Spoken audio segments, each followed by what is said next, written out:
Hello friends, പുതിയ വീഡിയോയിലേക്ക് എല്ലാവർക്കും സ്വാഗതം. ഞാൻ നിഷ. എല്ലാവർക്കും സുഖമാണെന്ന് വിചാരിക്കുന്നു. നമ്മുടെ എല്ലാം ജീവിതത്തിൽ ചില സമയങ്ങളിൽ നമ്മളൊരു ലൂപ്പിൽ അകപ്പെട്ട പോലെ തോന്നിയിട്ടുണ്ടോ? അതായത് ജീവിതത്തിൽ ചില പ്രത്യേക പാറ്റേണുകൾ അല്ലെങ്കിൽ ആവർത്തനങ്ങൾ ഉണ്ടാകാറുണ്ട്. ഒരേ തരം പ്രശ്നങ്ങൾ, ഒരേ തരം സങ്കടങ്ങൾ, ഒരേ തരം പരാജയങ്ങൾ, ഒരേ തരം ആളുകൾ. നമ്മൾ ഒരു വട്ടം വീണ കുഴിയിൽ തന്നെ വീണ്ടും വീണ്ടും പോയി വീഴുന്നത് പോലെ.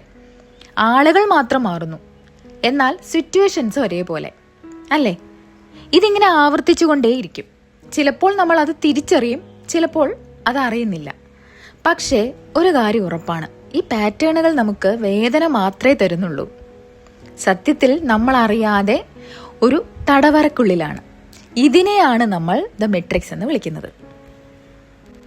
നമ്മളെ തളച്ചിട്ടിരിക്കുന്ന ആ പഴയ പാറ്റേണുകൾ, അതായത് ഒരേ തെറ്റുകൾ വീണ്ടും ചെയ്യുക, ഒരേ തരം വിഷമഘട്ടങ്ങളിൽ ചെന്ന് ചാടുക. ഇതൊരു അവസാനമില്ലാത്ത ചക്രം പോലെയാ. നിങ്ങൾ ആത്മാർത്ഥമായിട്ട് ആഗ്രഹിക്കുന്നുണ്ടാവും ഇതിൽ നിന്നൊക്കെ ഒന്ന് രക്ഷപ്പെടാൻ, പക്ഷേ എങ്ങനെയാണെന്ന് അറിയില്ല. സിനിമയിലെ മെട്രിക്സ് പോലെ അല്ല ഇത്. ഇത് നമ്മുടെ ഇമോഷൻസിന്റെയും നമ്മുടെ ശീലങ്ങളുടെയും ഒക്കെ മെട്രിക്സാ. ഇന്നത്തെ വീഡിയോയിൽ നമ്മൾ സംസാരിക്കുന്നത് എങ്ങനെ ഈ മെട്രിക്സ് തിരിച്ചറിയാമെന്നും വളരെ സിമ്പിളായ രീതിയിൽ ഇതിൽ നിന്നും എങ്ങനെ പുറത്തെടുക്കാമെന്നുമാണ്. നിങ്ങളുടെ ജീവിതം മാറ്റാൻ പോകുന്ന ഒരു ചർച്ചയാണിത്. അതുകൊണ്ട് സ്കിപ്പ് ചെയ്യാതെ മുഴുവൻ കേൾക്കണേ. അപ്പോൾ ഇന്നത്തെ വീഡിയോയിൽ നമ്മൾ സംസാരിക്കുന്നത് എങ്ങനെ ഈ മെട്രിക്സിൽ നിന്നും പുറത്തെടുക്കാം എന്നതിനെ കുറിച്ചാണ്. ഇത് സാധ്യമാകണമെങ്കിൽ 3 കാര്യങ്ങൾ നമ്മൾ മനസ്സിലാക്കണം. ഒന്നാമത്തെ കാര്യം, ഈ മെട്രിക്സ് എങ്ങനെയാണ് പ്രവർത്തിക്കുന്നത് എന്നറിയണം. രണ്ടാമത്തെ കാര്യം, നിങ്ങൾ ഇതിനുള്ളിലാണെന്ന് എങ്ങനെ തിരിച്ചറിയാം. മൂന്നാമത്തെ കാര്യം എന്ന് പറയുന്നത്, ഈ പാറ്റേണുകളിൽ നിന്നും എങ്ങനെ എന്നേക്കുമായിട്ട് രക്ഷപ്പെടാം എന്നുമാണ്. എന്തുകൊണ്ടാണ് നമ്മൾ ഈ പാറ്റേണുകളിൽ കുടുങ്ങുന്നത്? നമ്മുടെ കുട്ടിക്കാലം മുതലേ ഇതിന്റെ തുടക്കം കുറിക്കപ്പെടുന്നുണ്ട്. നമ്മൾ കുട്ടികളായിരിക്കുമ്പോൾ ചില ഇമോഷൻസ് പ്രകടിപ്പിക്കുന്നത് തെറ്റാണെന്ന് നമ്മളെ പഠിപ്പിക്കാറുണ്ട്. ഉദാഹരണത്തിന്, നമ്മൾ ഒരുപാട് സന്തോഷിക്കുമ്പോൾ ഇത്രയ്ക്ക് സന്തോഷിക്കേണ്ട ആവശ്യമില്ല, അടങ്ങിയിരിക്കും എന്നൊക്കെ നമ്മൾ കേട്ടിട്ടില്ലേ? അല്ലെങ്കിൽ ആൺകുട്ടികൾ കരയാൻ പാടില്ല, പെൺകുട്ടികൾ ഇത്ര ദേഷ്യപ്പെടാൻ പാടില്ല എന്നൊക്കെ നമ്മൾ കേട്ടായിരിക്കും നമ്മൾ വളരുന്നത്. ചിലപ്പോൾ നമ്മൾ കരയുമ്പോൾ സമാധാനിപ്പിക്കാൻ വേണ്ടി മിഠായിയോ അല്ലെങ്കിൽ ഭക്ഷണമോ ഒക്കെ തരും. ഇതിന്റെ ഫലമായിട്ട് ആ വിഷമം ഉള്ളിൽ ഒതുക്കാൻ നമ്മൾ പഠിക്കുന്നു.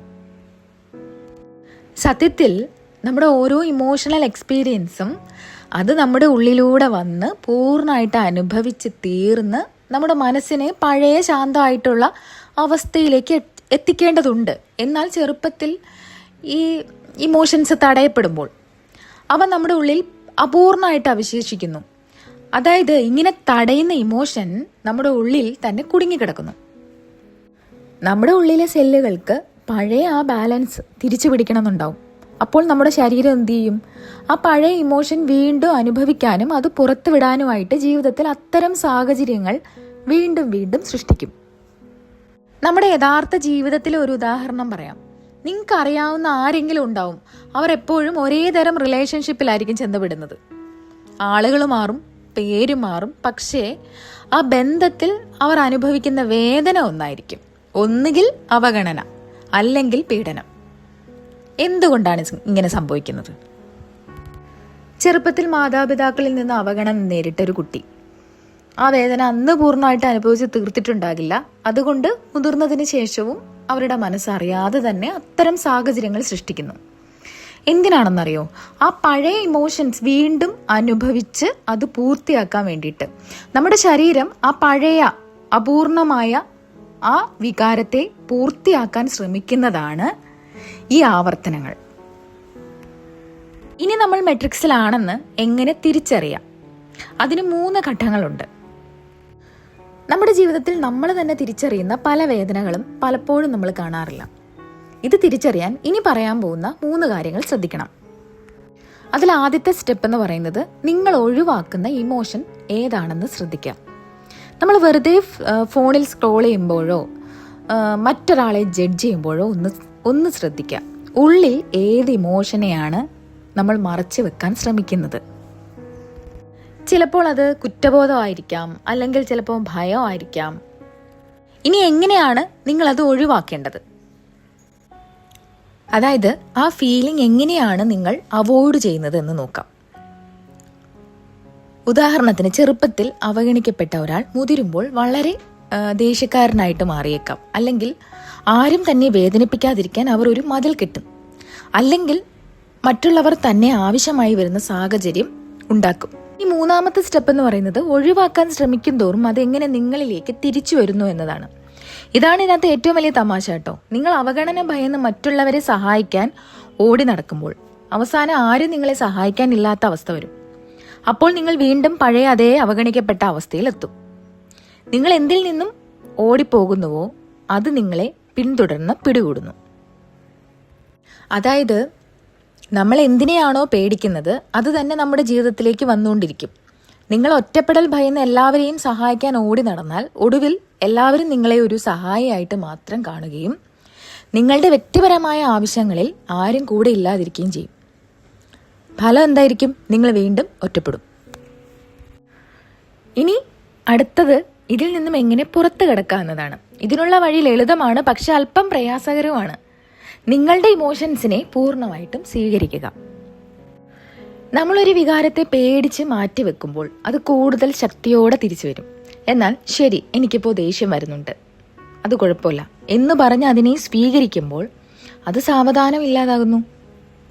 അതിന് ആദ്യം നമ്മുടെ ഇമോഷൻസിന്റെ സിഗ്നൽ മനസ്സിലാക്കണം.